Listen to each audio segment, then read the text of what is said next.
वजह से पैसा तो आ रहा है लेकिन टिक नहीं रहा है। इसका कारण जान लीजिए, उपाय भी बताएंगे। दुकानदार को आपने देखा होगा, जो दुकानदार दुकान चलाते हैं, कपड़ा का दुकान हो या किराना का दुकान हो, कोई भी दुकान हो, वहाँ पे जो दुकानदार होते हैं ना, एक काम करते हैं। आपने गौर किया होगा, कोई भी ग्राहक उनके पास जाता है और कोई सामान खरीदता है तो दुकानदार क्या करते हैं कि जब सामान खरीदने के बाद जब ग्राहक पैसा देते हैं तो उस पैसे को बड़े अदब के साथ, इज्जत के साथ माथे से लगा करके ऐसे सम्मान के साथ और अपने बॉक्स में रखते हैं। लक्ष्मी का सम्मान इसे कहते हैं। जो लक्ष्मी का सम्मान ही नहीं करेगा उसके पास पैसा कहाँ से टिकेगा। बहुत लोग तो ये कंप्लेन करते हैं ना कि हमारे घर में लाखों रुपया महीना आता है लेकिन घर में हमेशा डिप्रेशन बना रहता है। जबकि ऐसा सुनने में आता है कि जिनके घर में पैसा आता है बहुत सुखी से जीवन जीता है आदमी, लेकिन इसके उलट होता है। बहुत लोगों के घर में लाख 2 लाख महीना आ रहा है लेकिन हमेशा टेंशन, डिप्रेशन, तनाव बना रहता है, झगड़ा, लड़ाई, हर चीज़ हो रहा है। कारण क्या है? कारण है आपके माथे पे भूत सवार हो गया है। आपने कहावत सुना होगा ना, भूत सवार होना। भूत सवार होना देखिए ये कहावत नहीं है, यथार्थ है। कारण बता रहे हैं, जिनके घर में पूजा पाठ नहीं होगा उनके घर में सकारात्मक ऊर्जा कहाँ से आएगा? नकारात्मक ऊर्जा आ जाएगा। नकारात्मक मतलब कि आत्माएं, भूत प्रेत ये सब जो होती है, जो निगेटिविटी होती है वह आपके घर पे हावी हो जाती है। पूजा पाठ कीजिएगा नहीं, हमेशा गंदा कपड़ा पहन करके घर में जहाँ तहाँ कूड़ा कचरा पड़ा हुआ है, इसके वजह से घर में आसुरी शक्ति प्रवेश कर जाती है और वो आपके माथे पे सवार हो जाती है। और जब आसुरी शक्ति माथे पे सवार हो जाएगी ना तो आप जो न चाहते हैं वो भी आपके मुंह से बुलवाने लगेगी, घर में लड़ाई करवाने लगेगी, झगड़े करवाने लगेगी। तो आपको क्या करना है कि माता लक्ष्मी को प्रसन्न करना है। माता लक्ष्मी आपके घर से रुष्ट होकर के भाग गई तो माता लक्ष्मी गई तो विष्णु भगवान भी चले गए, तुलसी माता भी चले गई। और जब घर में देवता घर से भाग जाते हैं ना तो घर में असुर आ जाते हैं।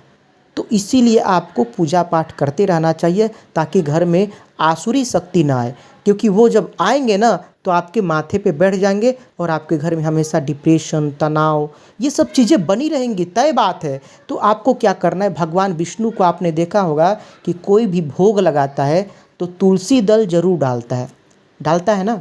और भगवान विष्णु के शेष सैया पे माता लक्ष्मी पैर दबाती हैं। तो आपको क्या करना है कि माता लक्ष्मी को प्रसन्न करना है ना, तो सबसे बढ़िया उपाय है कि तुलसी का पौधा जो होता है उसको लाइए घर में और शाम को डेली घी का दीपक जला करके वहाँ पे पूजा करके रख दीजिए। तो माता तुलसी जब प्रसन्न होगी, जब माता तुलसी का आपके घर में पूजा होगा, और भगवान विष्णु को भी प्रसन्न करना है, राम जी को प्रसन्न करना है तो हनुमान जी को करना है। तो जब आप तुलसी माता को प्रसन्न करेंगे और प्रत्येक रविवार को भगवान विष्णु का आप पूजा करेंगे तो विष्णु भगवान जहाँ पे आएंगे ना, माता लक्ष्मी अपने आप दौड़ी हुई चली आएंगी क्योंकि उनकी आराध्य है। तो आपको अपने घर में देवताओं का पूजा करना है। जब आपके घर में देवता आने लगेंगे ना तो असुर भाग जाएंगे। दूसरा काम बहुत लोग गलती करते हैं, क्या करते हैं, टूटे फूटे बर्तनों को अपने घरों में रखते हैं। जो बर्तन टूट गया उसको घर में क्या रखना, ये बहुत ही अशुभ माना जाता है। टूटे बर्तन को घर में मत रखिए। इससे क्या होता है ना कि संस बरकत घर में नहीं आता है। और जिस तिजोरी में पैसा आप रख रहे हैं, जिस तिजोरी में, उस तिजोरी में आपको क्या करना है कि लाल कपड़ा में बांध करके क्या रखना है, कौड़ी रखना है। कौड़ी देखे होंगे आपने, 5 या 11 कौड़ी।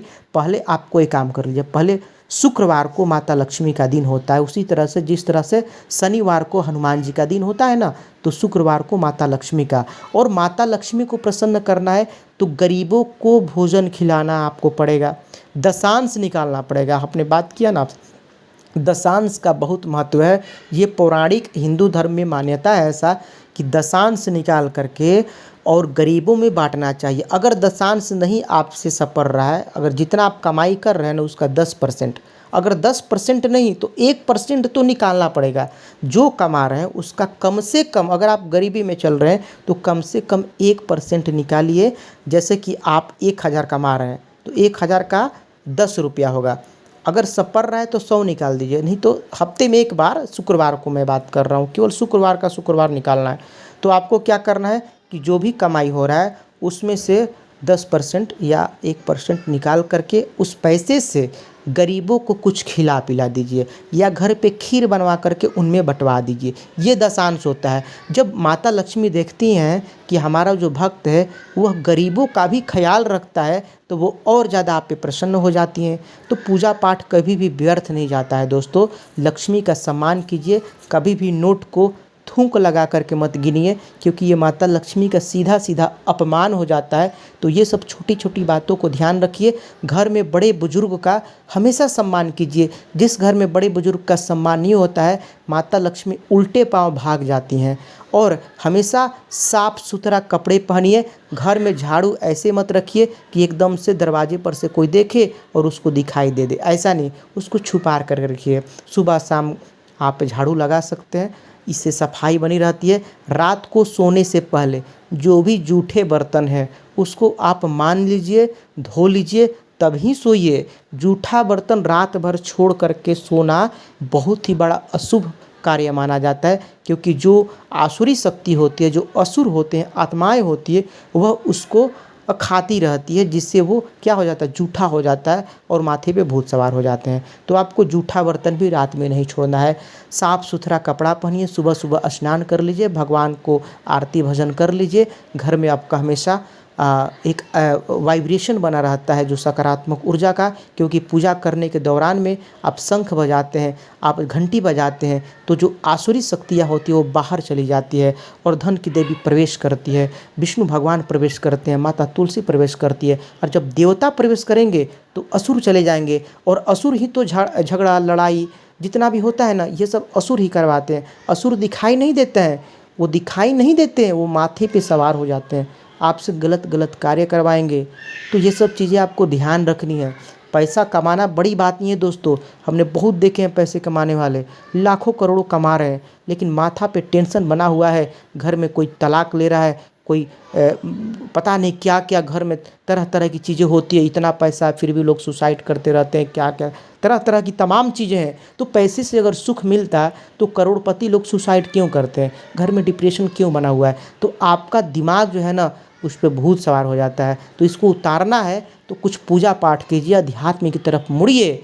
अध्यात्म एक ऐसा रास्ता है ना जो आपको जीवन जीने का कला बता देता है। तो ज़िंदगी में अगर आगे बढ़ना है, थोड़ा शांति खोज रहे हैं ना, तो अध्यात्म की तरफ थोड़ा लौट जाइए, क्योंकि अध्यात्म ही एक ऐसा सुख है जो जीवन भर बना रहता है। दुनिया का ऐसा कोई सुख नहीं, ध्यान दीजिएगा, दुनिया का ऐसा कोई सुख नहीं है जो ज़िंदगी भर आपको सुख दे सके।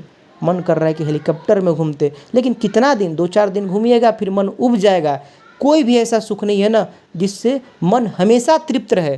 केवल एक परमात्मा का ध्यान ही है, परमात्मा का भजन ही है, जिसमें अगर मन लग गया ना तो पूरा जीवन बीत जाएगा, आपको हमेशा सुख मिलता रहेगा।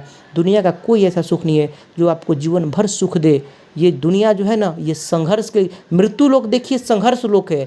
यहाँ पे कोई भी व्यक्ति जीवन भर सुखी नहीं रह सकता है, क्योंकि यहाँ पे हमेशा आप संघर्ष में रहेंगे। लेकिन इसी में एक सहारा मिल जाता है परमात्मा का नाम का, और जिसके पास भगवान नाम का सहारा है वह व्यक्ति ये बैतरणी पार कर जाता है। तो बोलिए जय श्री राम।